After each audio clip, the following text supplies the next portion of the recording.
The Stranraer Ghost Mystery, the haunted cottage of Agnew Crescent. In 1921, the ordinarily quiet and close-knit burgh of Stranraer found itself at the center of a strange and unsettling mystery that drew widespread attention, speculation, and even police involvement. The disturbance centered on Agnew Crescent at the western end of the town, where an old dwelling known locally as Jubilee Cottage had recently been demolished. In its place, new houses were under construction. However, long before its demolition, the cottage had carried a reputation among locals as a haunted property. For years, a persistent story had circulated among residents.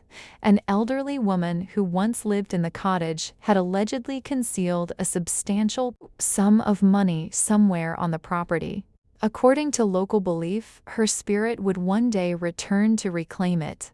Such stories, often dismissed as folklore, took on a far more unsettling tone when reports began to surface of a mysterious apparition. The appearance of the tall, white figure. The first sighting came from a woman living a few doors away from the former cottage site. One night, around midnight, she happened to glance out of her rear window. What she saw would spark weeks of intrigue.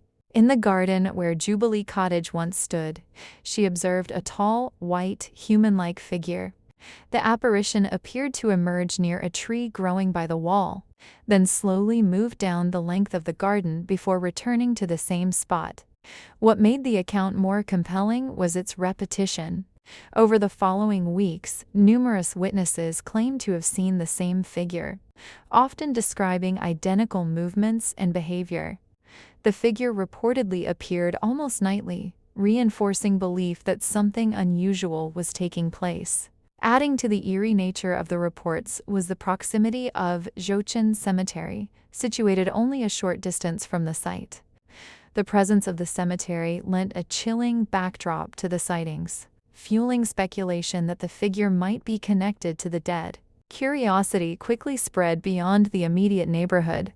Visitors, paranormal enthusiasts, and skeptics alike began gathering in nearby fields between 10 o'clock and midnight, hoping to witness the phenomenon for themselves. Despite the growing excitement, efforts were made to find a rational explanation. One widely discussed theory suggested that the lights from the harbor were reflecting off water and nearby marble gravestones, casting shifting beams of light toward the tree. The movement of branches and the wind, it was argued, could create the illusion of a moving figure. However, local police reportedly investigated this possibility and concluded that the harbor lights could not account for the phenomena observed at that specific location.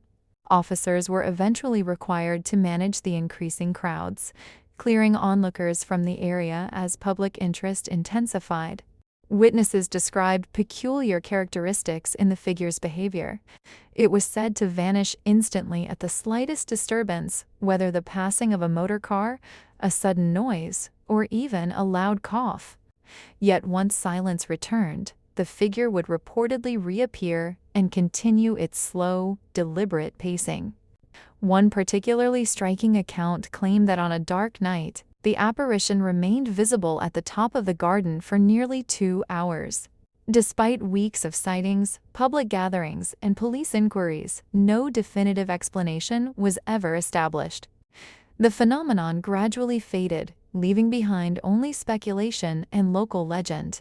To this day, the events of Agnew Crescent remain one of the more curious and lesser-known ghost stories of early 20th century Scotland, an episode where folklore, eyewitness testimony, and failed rational explanations combined to create a mystery that has never been fully resolved.